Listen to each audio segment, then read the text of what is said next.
Assalamualaikum students, welcome to SDMES Boys English Medium Primary School, Standard 7, Subject Hindi, chapter number 4 कथनी और करनी। इसका प्रकार है निबंध। जैसे कि कहानी, वार्तालाप सब प्रकार होते हैं, वैसे ही कथनी और करनी का प्रकार है निबंध। आज कथनी यानी कहना, करनी यानी करना। कथनी और करनी में किस तरीके से समानता होती है उसके बारे में हम इस लेसन में सीखेंगे। कथनी यानी जो हम कह रहे हैं, हमारे गुण भी ऐसे होने चाहिए, यानी वो हमें करना भी है। हम लोगों को सलाह देते हैं पर हम वो काम खुद ही नहीं करते हैं, तो उसके बारे में यहाँ पे बताया गया है कि हमारी कथनी और करनी में समानता होनी चाहिए। मानव जीवन प्रभु की अनमोल देन है। अनमोल यानी जिसका मोल नहीं हो सकता, वैसी देन है, जिसकी कीमत नहीं लगा सकते। सभी प्राणियों में मनुष्य को प्रभु ने विशिष्ट शक्तियाँ प्रदान की हैं। यानी जीव सृष्टि में अनेक प्राणी बनाए हैं, अनेक जीव बनाए हैं प्रभु ने, पर अनेक प्राणियों के अंदर मनुष्य जो है उसे विशिष्ट शक्तियाँ प्रदान की। विशिष्ट यानी अद्भुत, जिसका कोई मोल भी नहीं है और जो सबसे अलग है, इसलिए वह संसार में बहुत ही अच्छे ढंग से जीवन व्यापन करता है। यानी संसार में इसीलिए वो बहुत ही अच्छे ढंग से, यानी अन्य प्राणी जो प्रभु ने बनाए हैं उससे कई ज़्यादा अच्छे ढंग से जीवन व्यापन यानी जीवन व्यतीत करता है। मगर सभी लोग हर समय सही काम नहीं करते, यानी बाकी के जो लोग हैं सब लोग वो सही काम नहीं करते। कई बार मनुष्य कहता कुछ है और करता कुछ है।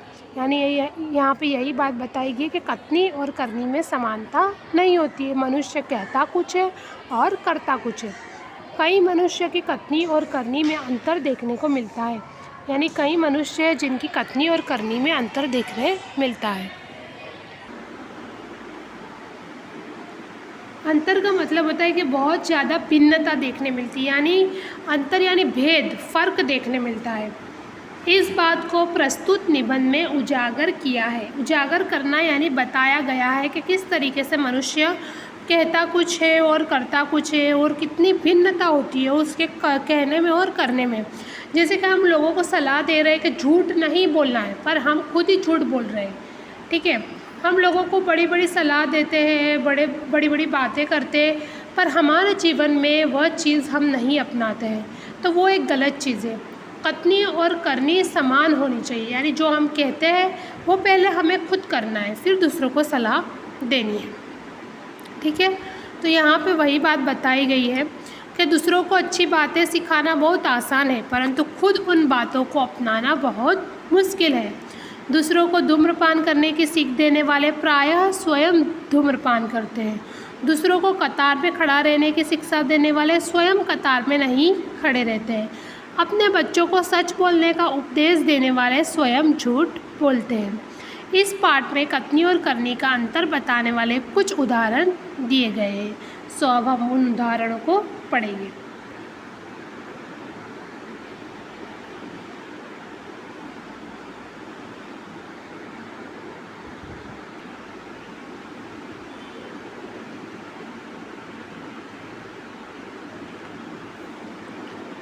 ईश्वर ने मनुष्य को अन्य प्राणियों से श्रेष्ठ बनाया है।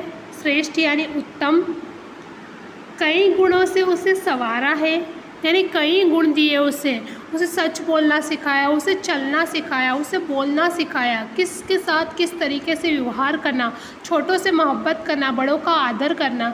ये सारी चीज़ें, प्राणी तो कई बनाए हैं अल्लाह ने, पर उनमें हमें सबसे श्रेष्ठ बनाया है और कई गुणों से संवारा है।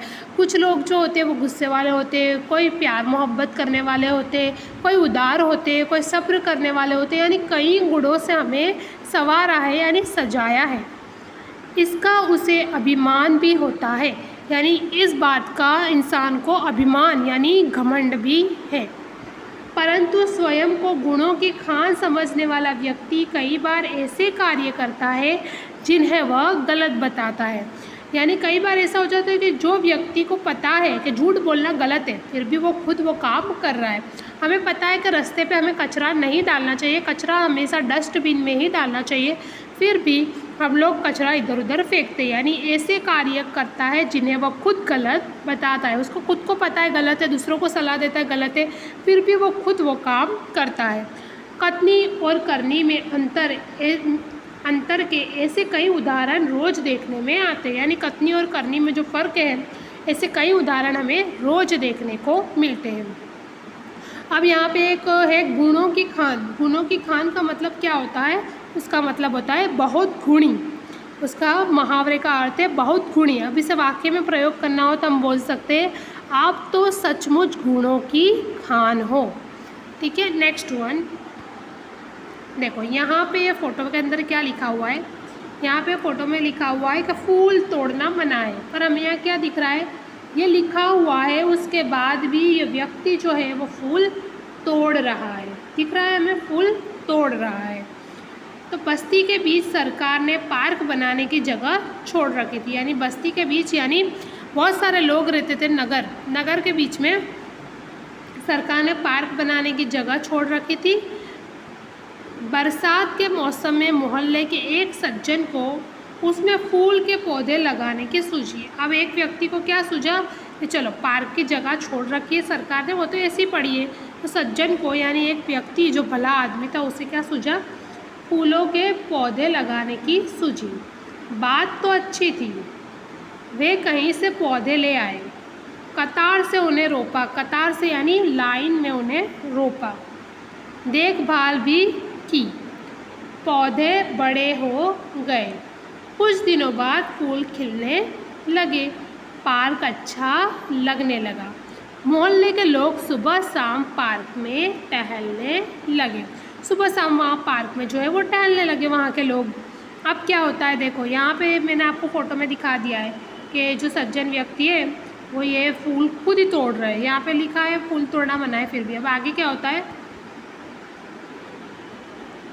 फूल सबको अच्छे लगते हैं। पार्क में लोगों के आने जाने से उन्हें यह लगा कि लोग इन फूलों को तोड़कर ले जाएंगे, यानी वो सज्जन व्यक्ति को क्या लगता है कि ये फूल तो बहुत अच्छे लग रहे हैं, यहाँ पे आने वाले लोग इसे तोड़कर ले जाएंगे। उन्होंने एक तख्ती के ऊपर यह लिख कर टांग दिया कि फूल तोड़ना मना है। आते जाते सब उसको पढ़ते, कोई भी फूलों को नहीं तोड़ता। पर मज़े की बात तब सामने आई जब लोगों ने तख्ती लगाने वाले सज्जन को बड़े सवेरे जल्दी फूल तोड़ते देखा। बड़े सवेरे यानी सुबह का जल्दी का टाइम जो होता है वो। वे अपनी शर्म मिटाने के लिए बोले पूजा के लिए तोड़ रहा हूँ, यानी वो लोगों ने उन्हें देखा तो वो सबको क्या बोलने लगे फिर कि मैं तो पूजा के लिए तोड़ रहा हूँ। अब देखो आगे क्या होता है। देखो ये जो फ़ोटो जो है वो बस का फ़ोटो है और यहाँ पे एक सूचना लिखी हुई है कि धूम्रपान करना वर्जित है यानी मना है। धूम्रपान करना मना है। चलो अब आगे क्या होता है।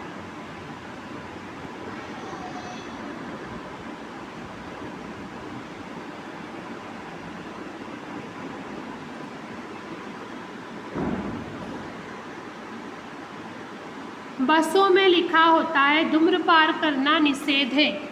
निषेध का मतलब क्या होता है कि रोक है उसकी, वो अलाउड नहीं है। एक बार यात्रा करते हुए देखा कि एक यात्री ने बीड़ी जलाई और पीने लगा। यात्रा करते वक्त एक यात्री ने क्या किया, यात्री यानी मुसाफरी कर रहा था जो बस में, उसने क्या किया, बीड़ी जलाई और पीने लगा। उसे देखकर कंडक्टर ने कहा भाई साहब बस में बीड़ी सिगरेट पीना मना है। उसने चलती बीड़ी खिड़की से बाहर फेंकवा दी, यानी जलती बीड़ी जो थी वो बीड़ी खिड़की से बाहर वो यात्री के पास फेंकवा दी।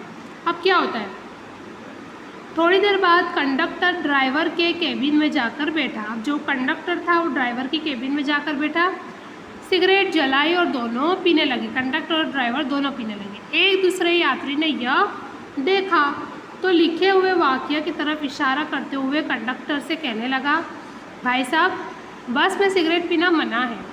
तो इस शीघ्र का मतलब होता है कि तुरंत ही क्या जवाब दिया, जल्दी से उसको क्या जवाब दिया, शीघ्र से बोल उठा यह वाक्य आपके लिए है न कि हमारे लिए।